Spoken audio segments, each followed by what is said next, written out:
My sister stole my mother's diamond necklace and accused me in front of our entire family. They called me a thief. They threw me out onto the street. But she didn't know that I already had the proof. My name is Michael, I'm 46 years old, and what you're about to hear is not a story about forgiveness, but about how patience can destroy someone who believes they're untouchable. Exhales sharply. Watching your own blood lie while looking straight into your eyes, knowing they are destroying your reputation just for a handful of money, that's the moment when you stop being a brother and become a judge. My sister thought I was the weak son, the one who always stayed silent just to keep peace at the dinner table, but she forgot one crucial detail. The one who stays silent observes, chuckles. And while she was celebrating my expulsion from the family, toasting with money that never belonged to her, I already had in my hand the proof that would erase her from our lives forever. Greed is blind, but technology isn't. She stole my mother's diamond necklace, the most valuable piece of our inheritance, and swore in front of everyone that she saw me leaving the room with it. They called me a thief, threw me out into the street like a dog, and stripped away the last trace of my dignity in front of my parents. What my sister didn't know was that my obsession with security wasn't paranoia. It was my life insurance. I left behind a piece of evidence she never imagined she would find. If you enjoy stories where betrayal has consequences and justice arrives without warning, leave your like and subscribe. Here we share real stories of revenge and lessons that are never forgotten. My family was never the type that shouted. We were the kind that kept poison hidden under the tongue. My mother, Margaret, had always been a woman of traditions and objects with soul. For her, that diamond necklace wasn't just a $70,000 piece of jewelry. It was the history of her lineage, a gift from my grandfather that was meant to pass to the next generation. I was always the pragmatic son, the one who handled the finances, fixed the roofs, and made sure my parents' house ran like a clock. My sister Rebecca was the opposite. 3 years younger than me, she had always been the protected one, the one who knew how to cry at exactly the right moment to get what she wanted. At 43, she was still living off appearances, jumping from one failed business to another, always wearing a smile of superiority that hid a bank account drowning in red numbers. Our relationship was a pact of silence. I knew she envied me for my stability, for my security systems company, and for the absolute trust my parents placed in me. She saw my success as a personal offense. For years, I watched her manipulate my father into paying off her credit card debts, always with the promise that this time the business would work. I said nothing. I observed her gestures, the way she avoided my gaze whenever she asked for money, the way she clutched her designer purse while her car was on the verge of being repossessed. I was the silent pillar, the man who didn't need recognition, only order. The atmosphere in my parents' house was always one of tense calm. My mother was gradually losing her eyesight, a cruel process that made her depend more and more on memory and touch. That's why the necklace was so important. She kept it inside a sandalwood jewelry box in her bedroom, and every Sunday, after dinner, she would take it out just to feel the cold stones between her fingers. It was her ritual of connection to the past. I watched her from the doorframe, seeing how her face lit up when she touched the metal. Rebecca watched her too, but there was no nostalgia in her eyes. There was hunger, a cold hunger, the kind you see in someone who spots an emergency exit from their financial problems wrapped in diamonds and platinum. I spent a lot of time in that house. As a security expert, I had made sure everything was safe for a woman who could barely see anymore. I installed motion sensors, automatic lights, and of course a discreet monitoring system that no one else fully understood. To my family, I was just the son who played with wires. They didn't understand that my mind works in algorithms and response protocols. My life was orderly, predictable, based on facts rather than emotions. That's why when Rebecca started visiting the house more frequently, my internal alarms went off. She wasn't coming out of filial love. She was coming to study the terrain. I remember one afternoon, about a month before the incident, when I found her leaving my mother's bedroom with a look of panic that she quickly turned into a mask of indignation. "I was just looking for a handkerchief for Mom," she said, even though I hadn't asked anything. She adjusted her hair, a gesture she always made when she was lying, and walked past me, leaving behind a trail of her expensive perfume. I said nothing. I simply entered the room, checked that the jewelry box was still in place, and walked away. At that moment, the balance still existed, but the air was already charged with the electricity that comes before a storm. I was the son everyone respected, the man who could be trusted with the safe's key and the family's secrets. My status was solid, or at least that's what I believed. What I didn't consider was that a desperate person can be far more creative than a loyal one. Rebecca was cornered. Her creditors were calling day and night, and my mother's necklace was the only piece of gold that could save her from total ruin. She knew that to take it without being discovered, she needed a perfect culprit, someone with full access, someone who knew where the key was, someone who could be destroyed without anyone questioning the evidence planted against him. That someone was me. That night, before everything exploded, we had dinner together. My father talked about politics, my mother smiled with her distant gaze, and Rebecca kept refilling my glass with wine.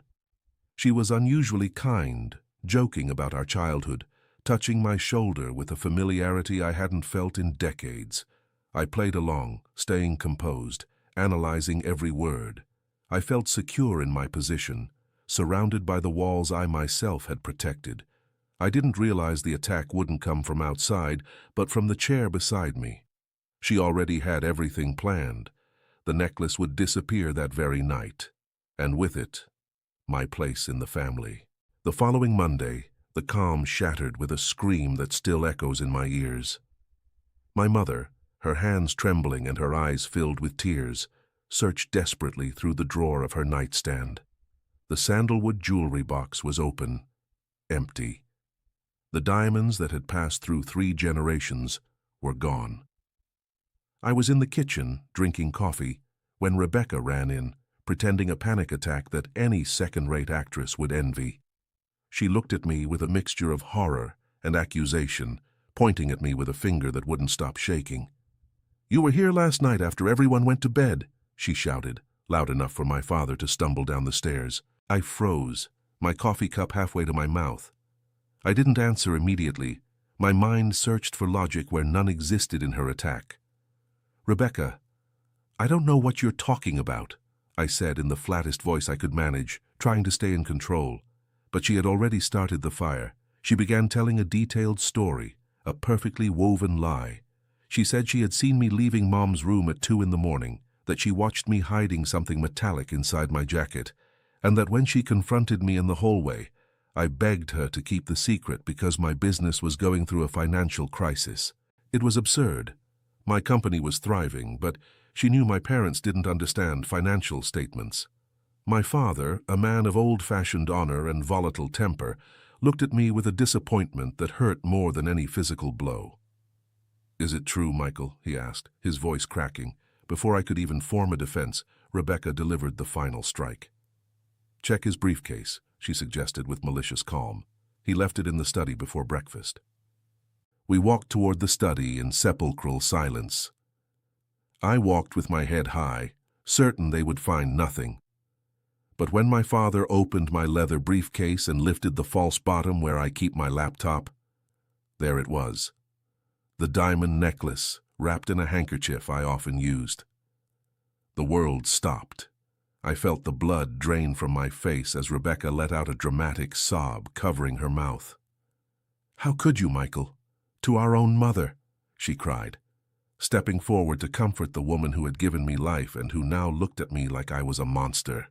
I tried to explain that it was a trap, that I didn't need the money, that she had planted it there herself.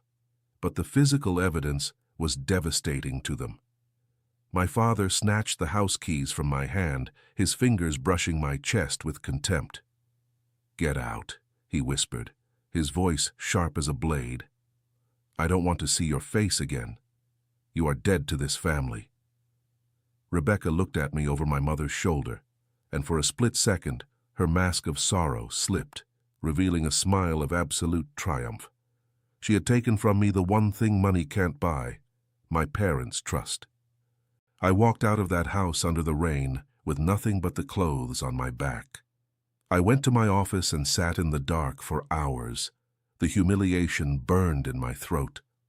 I heard my phone ringing repeatedly, messages from my uncles, my cousins, family friends.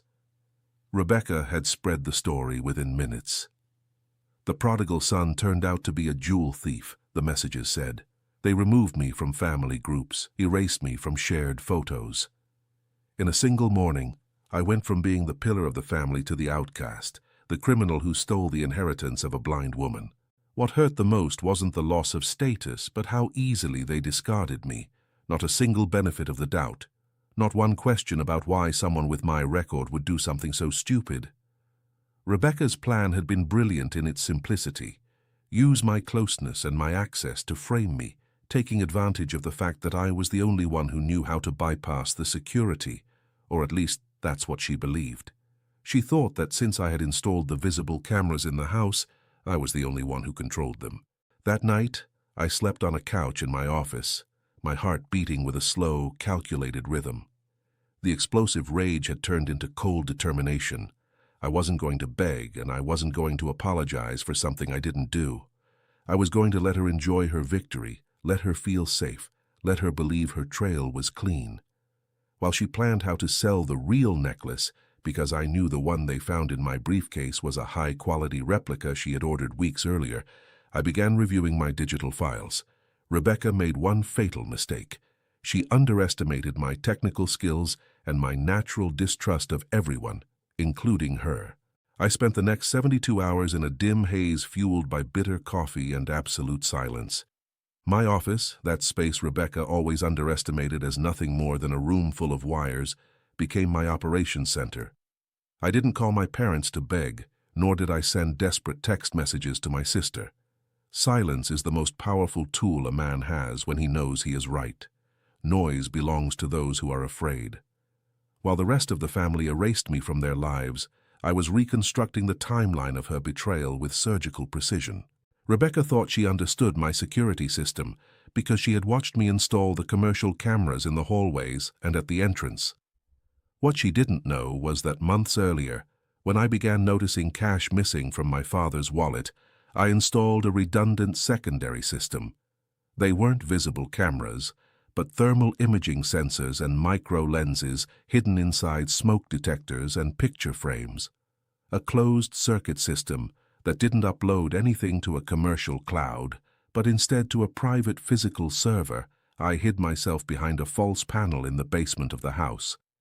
She believed that by deleting the recordings from the main system, the one she could access through my mother's tablet, her crime had vanished. But I had every one of her movements recorded in high definition with unalterable timestamps. On Wednesday afternoon, I met with an old ally, a lawyer who specializes in fraud and shares my contempt for moral weakness. His name is Daniel.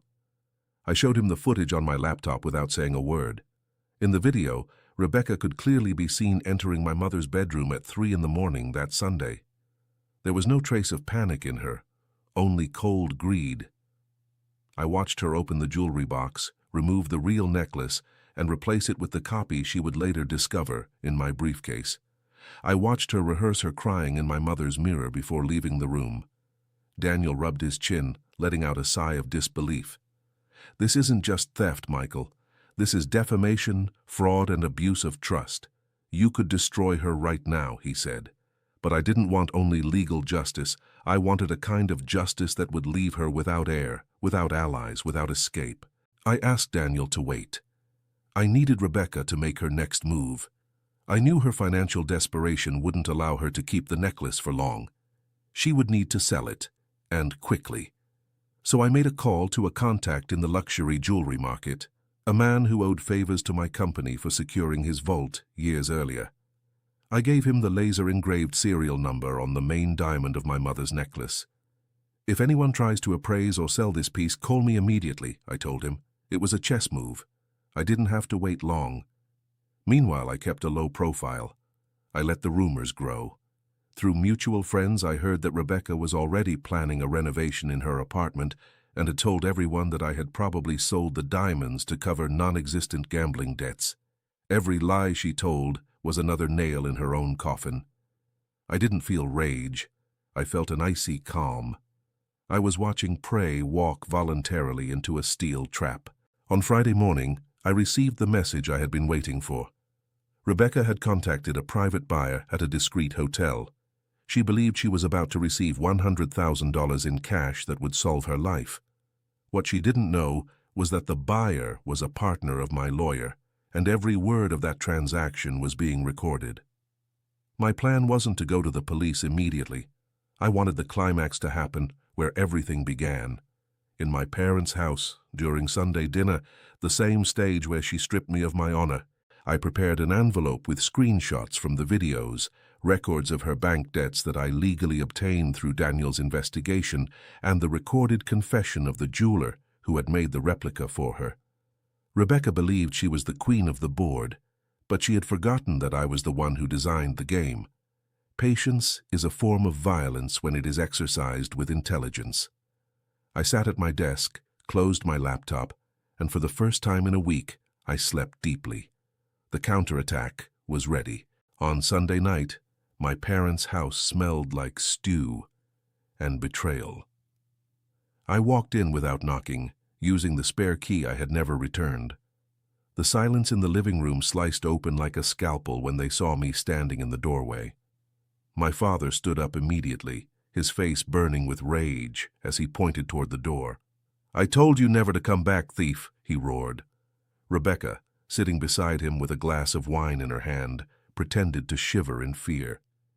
"Dad, please call the police. I'm scared he's here," she whispered, hiding her smug smile behind the glass. I didn't move. I didn't shout. I pulled a manila envelope from my jacket and placed it on the table, right beside my mother's plate. "I didn't come to ask for forgiveness, because I have nothing to apologize for," I said with a voice so cold that even Rebecca stopped acting for a moment. "I came to show you the price of your trust." I took out a tablet and turned it on. The first image that filled the screen was Rebecca, in night vision, entering my mother's bedroom at 3 in the morning. The silence that followed was absolute, broken only by the sound of my father's heavy breathing.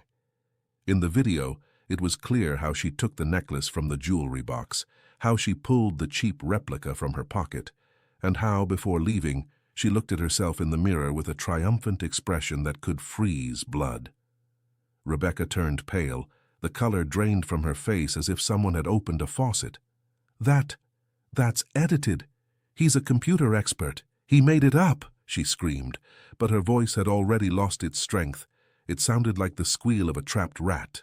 I moved to the next slide, the record of her bank account with deposits from lenders, and most importantly, the audio recording from just 4 hours earlier. Her voice was unmistakable in the hotel room, negotiating the sale of the real necklace with the buyer Daniel had sent. "My brother is the perfect scapegoat," she said in the recording, followed by a clear, confident laugh. "My parents are old and blind. They'll never suspect the golden daughter."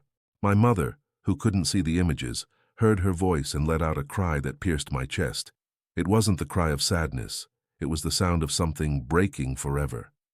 My father collapsed back into his chair, staring at Rebecca the way you look at a disgusting insect you just found in your food. She tried to stand, tried to touch his arm, but he pushed her away with a gesture of pure disgust that forced her back against the wall. "It was you," my father whispered, his eyes filled with unbearable shame. "You destroyed your brother for money." I walked toward her slowly. Rebecca was trembling, her eyes darting around the room, searching for an exit that didn't exist. "The real necklace is in police custody right now, Rebecca," I whispered near her ear with a calm tone that made her sob. "Your jeweler already confessed that he made the replica for you. The prosecutor has the videos and the recordings. You have exactly 10 minutes to gather your things from this house before the patrol car waiting on the corner decides it's time to do its job." She looked at me, and for the first time in her life she realized that the man standing in front of her was no longer a brother, but a wall of ice. No plea worked. There was no "I did it out of desperation." I watched her run upstairs in panic, throwing clothes into a suitcase while my father cried silently at the table and my mother simply ran her fingers across the tablecloth, searching for the sense of order Rebecca had stolen from our lives. When she came back down the stairs, dragging her suitcase and trying to stammer an apology, my father didn't even look up. "For us, you never existed," he said in a dead voice. I watched her walk out the door, and a minute later the blue lights of the patrol car lit up the street. They arrested her right there, in front of the same neighbors she had used to spread rumors about me. I felt no joy. I felt no relief. I felt the technical satisfaction of a mechanism finally locking into place. Justice isn't a feeling. It's a result. She thought I was the brother who stayed silent because he was weak. What she never understood was that I stayed silent so I could build the cell she will never escape from. 6 months have passed since that night. My sister is serving a sentence for aggravated theft and fraud, but the real prison isn't the walls around her. It's the emptiness she left behind. There are no letters, no Sunday visits, no phone calls. She tried contacting me a couple of times from prison, sending messages filled with fake remorse, hoping I would withdraw some of the civil charges. I never replied. Not out of hatred, but because hatred requires an energy she no longer deserves. I simply deleted her from my system, the same way you delete a corrupted file that threatens to infect everything. My parents tried to rebuild their bond with me.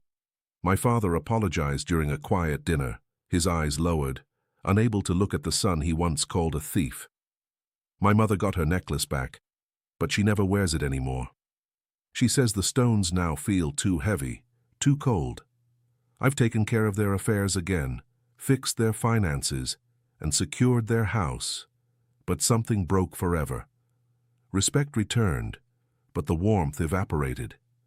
Now when I walk through the halls of their house, all I see are the places where the hidden cameras captured the rot within my own blood. Many people ask me if I went too far, if family should stand above mistakes. It's a comfortable question for those who have never been sacrificed on the altar of someone else's greed. Loyalty is a two-way road. When someone blocks the path, you can't keep driving toward the abyss just because you share a last name. I didn't destroy my sister. She built her own downfall, stone by stone, lie after lie. I only made sure there was enough light for everyone to watch her fall. I've learned that intelligence without scruples is dangerous, but the patience of a wounded man is lethal. I don't need people to love me. It's enough that they respect me and, above all, fear me enough to never try crossing my boundaries again. My life has returned to its usual order. I'm still the man of systems, the one who observes from the shadows, the one who understands that the truth doesn't always set us free, but it always gives us control. Sometimes the best revenge isn't revenge at all. It's watching life collect its debts. If this story felt as intense to you as it was for me to live it, leave your like and tell me in the comments what you would have done. And if you're not subscribed yet, turn on the bell so you don't miss the next stories.